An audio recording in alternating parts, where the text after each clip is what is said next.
Hello friends, இன்றைக்கி நம்ம சேனலில் வாழைக்காய் பொடி மாஸ் எப்படி பண்ணலான்னு பார்க்கலாம்.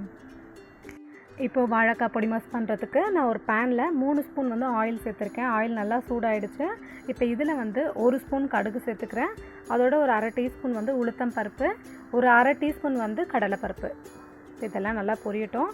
இதோட ஒரு 1/4 டீஸ்பூன் சீரகம் சேர்த்துக்கலாம். இந்த வாழைக்காய் பொடி மாஸ் நீங்கள் சாம்பார் சாதம், ரசம் சாதம், குழம்பு சாதம் எல்லாத்துக்குமே ரொம்ப சூப்பரான காம்பினேஷனாக இருக்கும். ஸோ கண்டிப்பாக ட்ரை பண்ணி பாருங்கள்.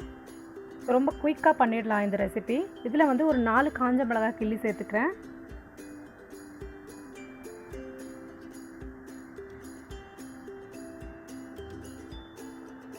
இதெல்லாம் நல்லா தாளிச்சாச்சு. இதோட கருவேப்பிலை சேர்த்துக்கலாம்.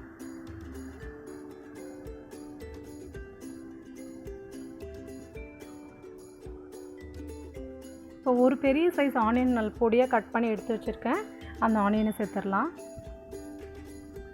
அதை நல்லா வதக்கிடலாம் ஆனியனை.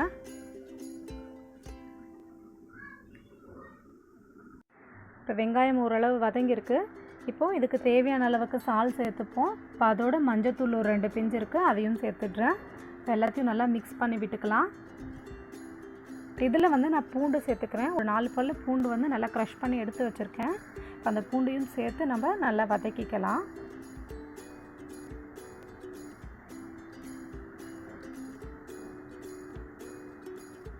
இதையும் சேர்த்துடலாம்.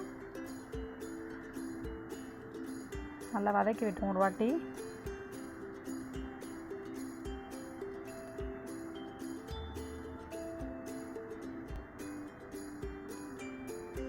நான் ஒரு 2 வாழைக்காய் எடுத்து தோல் சீவிட்டு குக்கரில் ஒரு மஞ்சத்தூள் போட்டு ஒரு 2 விசில் வச்சு சின்ன சின்ன பீஸாக கட் பண்ணி எடுத்து வச்சுருக்க பாருங்கள். இதெல்லாம் வெந்தது தான்.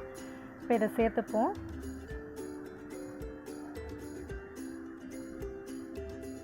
இதை நல்லா மிக்ஸ் பண்ணி விட்டுக்கலாம் ஈவனாக.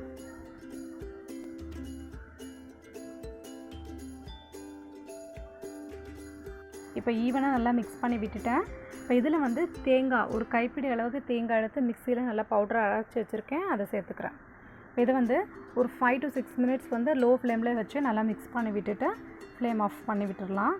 நல்லா மிக்ஸ் பண்ணிக்கலாம். இப்போ ஒரு 5 நிமிஷம் ஆயாச்சு. நான் லோ ஃப்ளேமில் வச்சு நல்லா குக் பண்ணிட்டேன். அவ்வளோதான். நமக்கு இப்போ வாழைக்காய் பொடி மாஸ் ரொம்ப சூப்பராக ரெடி ஆகிடுச்சு பாருங்கள். இப்போ ஃப்ளேம் ஆஃப் பண்ணிடலாம். கண்டிப்பாக நீங்களும் உங்கள் வீட்டில் ட்ரை பண்ணி பாருங்கள். இந்த ரெசிபி உங்களுக்கு பிடிச்சிருந்தா என்னோடய சேனலில் லைக் பண்ணுங்கள், ஷேர் பண்ணுங்கள், சப்ஸ்கிரைப் பண்ணுங்கள், கமெண்ட் பண்ணுங்கள். தேங்க்யூ.